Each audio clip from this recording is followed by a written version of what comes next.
예, 29년 만에 어렵게 성사된 남북 국가대표 축구 경기가 북한의 목리로 관중도 취재도 없는 최악의 경기로 끝났습니다. 1차적인 책임은 북한에 있지만 북한 상황을 고려하지 않고 분위기만 서둘러 띄운 남한 정부도 잘한 것이 없다는 비판이 나오고 있습니다. 이 밑바닥에는 진통을 겪고 있는 북미의 관계가 깔려 있는데 취재 기자와 함께 하나하나 짚어보겠습니다. 정치부 최한영 기자 나왔습니다. 최 기자. 네. 하긴 한 겁니까? 하긴 했다라는 사실이 나중에 알려졌습니다. 그렇군요. 예, 어떤 절차를 거쳐서 어떻게 진행이 됐는지 개요부터 우선 알아봅시다. 네, 경기 결과부터 좀 간단하게 말씀을 드리면은 우리 축구 대표팀은 어제 오후 5시 30분이었습니다.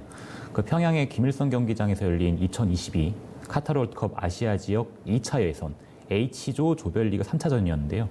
0대0 무승부를 거뒀습니다. 예. 그래서 한국과 이제 북한이 똑같이 2승 1무를 기록해서 이제 승점은 7점으로 같은데 골득실에서 우리나라가 저번에 스리랑카를 좀 크게 이긴 덕분에 이제 앞선 1위를 유지했습니다. 근데 뭐 이 경기 결과보다 이제 많은 사람들의 좀 관심을 끈 것은 그 앵커께서 말씀하신 그 과정들이었는데요. 예.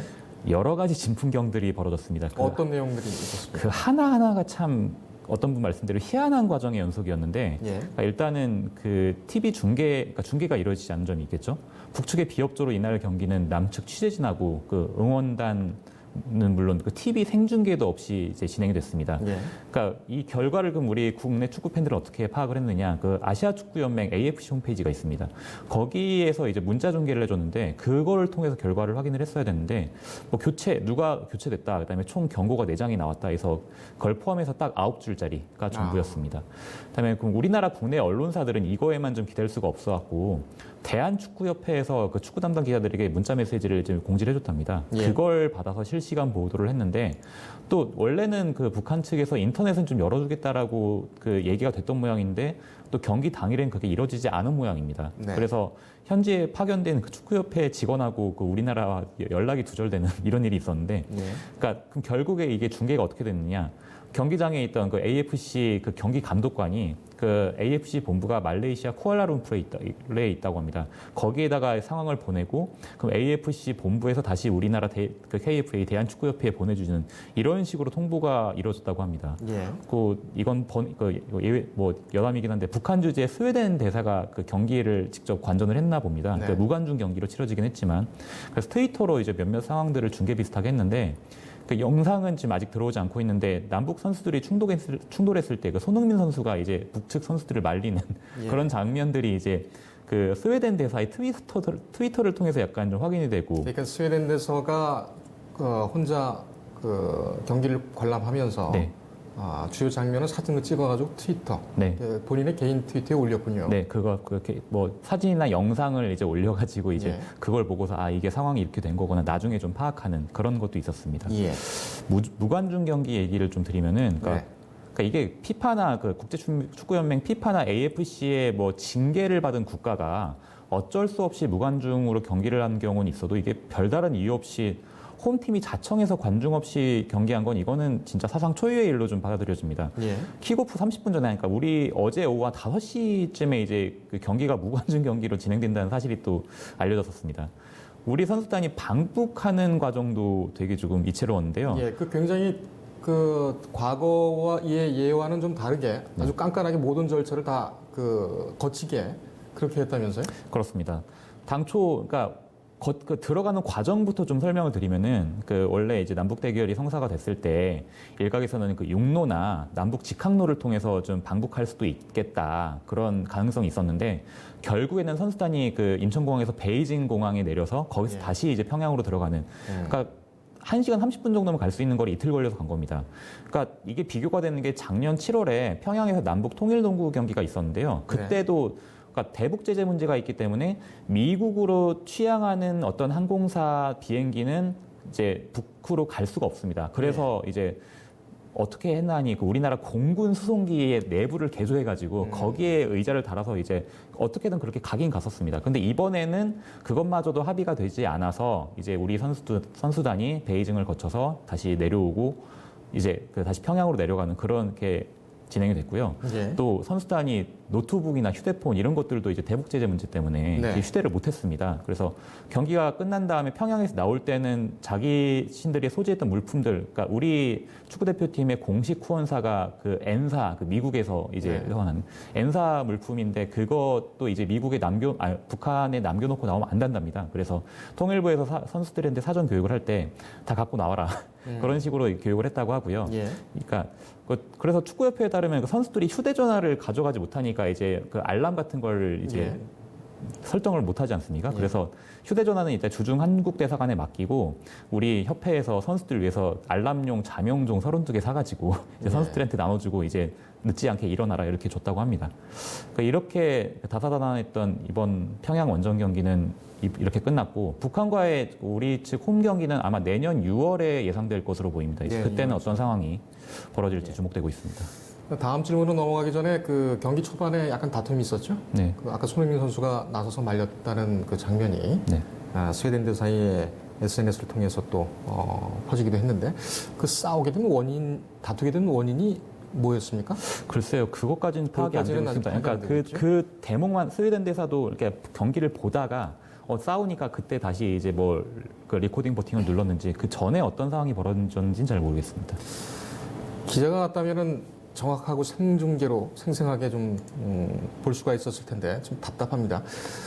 그런데 지금 과거 종전에는 아까 선수의 통관 절차라든지 이런 부분 같은 경우도 얼굴과 이름, 그 신분증 이것만 확인하면 바로 패스가 됐었죠. 지금보다 더 상황이 안 좋았을 때도 그랬습니다. 근데 지금은 왜 이렇게 그 북한이 답답하게 나오는 겁니까? 그 원인을 먼저 말씀을 드리면은 그 북미 비핵화 협상이 좀 교착이 되면서 북측이 우리 측에 대한 불만을 좀 이런 식으로 표시한 게 아닌가. 그러니까 어쨌거나 시그널을 줘야 되지 않습니까? 예. 되게 다양한 시그널을 줄 수 있는데 마침 이 기회를 이용해서 본인들의 불만을 표시한 것이 아닌가라는 말이 나오고 있습니다. 이게 무슨 말인고 하니 김정은 국무위원장이 그 개성공단, 그러니까 그 평양 공동선언 이후에 그 개성공단이랑 금강산 관광 같은 경우에는 좀 조건 없는 재개를 하자 그렇게 선언을 했고 실제로 이제 그 원산에 뭐 갈마 해안지구 그런 데는 진짜 마치 외화가 들어오는 거에 필적한 준비를 다 해놓고 했는데 또 남북 교류 재개 필요성도 밝혔고요. 근데 우리 정부는 신중론을 이어갔고 이제 2월달에 하노이 북미 정상회담이 노딜로 끝나면서 일단은 지금 되게 그 무위에 거친 상황 아니겠습니까? 그러니까 국내 일부 전문가 뭐 정세현 전 장관 같은 경우에는 개성공단이나 금강산 관광을 우선적으로 재개하자 우리 독자적으로. 그런데 그런 주장이 있었지만은 우리 정부는 아직 때가 아니다. 왜냐하면은 미국 정부가 남북 관계와 북미 관계는 보조를 맞춰야 한다라는 입장을 비치고 대북 제재도 계속 유지를 해야 된다라고 트럼프 대통령도 강조하고 있으니까요. 그거를 좀 의식한 걸로 보입니다. 그래서 북한 입장에서는 이런 상황에서 남측의 자신들의 불만을 좀 표출할 수 있는 신호를 줬던 게 아닌가. 그래서 그거를 이제 축구 무관중 생중계 불어로 표출한 게 아닌가 싶은 해석도 나오는데요. 이와 관련해서 오늘 그 청와대 고위 관계자가 기자들을 만나서 굉장히 아쉽고 안타깝게 생각한다. 평창올림픽 당시에는 그 스포츠를 통해서 남북 관계에 물꼬를 튼 것처럼 이제 역할을 한 것으로 우리도 기대를 했지만은 좀 안타까운 마음이다. 그런 입장을 피력을 했습니다. 남북 관계가 경직될 때마다 그동안 이 스포츠가 이 경직된 분위기를 풀어주는 그런 역할을 했습니다. 이번 남북 그 평양 축구도 그런 계기가 되지 않을까 이렇게 기대를 했었는데 더욱 좀 뭐랄까요? 거북하게 느껴졌던 것이 북한이 우리 측의 중계 내지는 이 협조 요청 이것에 대해서 아주 무응답으로 그 대응을 했죠. 그렇습니다. 이것은 의도가 있다고 보이기는 하나 좀 지나쳤다 이런 얘기도 있습니다. 상황이 왜 이렇게 흘러갔습니까? 그러니까 그 상황을 다시 좀 말씀을 드리면은, 그러니까 1차적인 잘못은 뭐 북측에 있는 게 맞는 것 같습니다. 왜냐하면은, 그러니까 북측이 우리의 응원단 방북 요청에 뭐 가능하다, 불가능하다 그게 아니라 아예 무응답으로 그냥 대응을 했거든요. 그래서, 그러니까 또 취재진 방북 같은 것도 그 대한축구협회 주제로 처음에 그 취재 요청을 했을 때 처음에 북한이 그러니까 중계권료를 얼마를 내라라고 얘기를 했답니다. 그러니까 150만 불 정도, 18억 정도 되는 건데 그거를 책정을 해서 처음에는 우리가 난색을 펴다 결국에 그러니까 일본에 있는 어떤 입주를 통해서 그 중개상이 들어가서 교섭을 했던 걸로 알려지고 있는데 우리 측에서 원하는 금액을 주겠다라고 하니까 다시 또 태도를 바꿨습니다. 그러니까 처음부터 이번 판은 약간 좀 엎으려고 했는 그런 답을 정해놓은 놓고 어떤 프로세스를 이어왔던 것이 아닌가 그런 생각이 들고요. 근데 하나 좀 말씀을 드리자면은 그 처음에 그 오프닝 멘트에서도 말씀하셨지만 우리 정부의 대응에도 좀 문제가 있었던 게 아닌가. 예.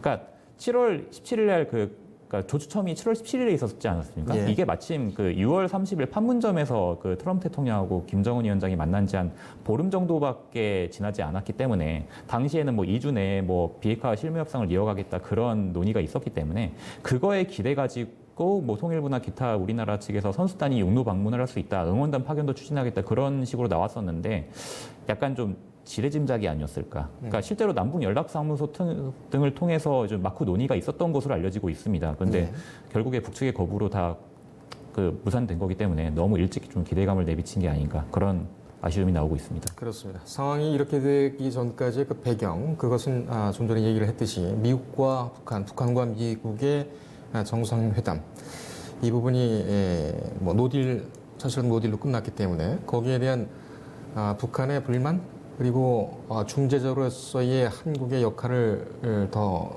잘하라는 어떤 그런 암시적인 그런 액션이 아닌가 이렇게 또 생각이 드네요. 자, 이쯤 되면 남북 관계에서 아까 뭐 스포츠가 남북 관계에 미치는 영향에 대해서도 얘기를 했습니다만 기존의 관점과 좀 바뀌는 것 같습니다. 어떻게 봅니까?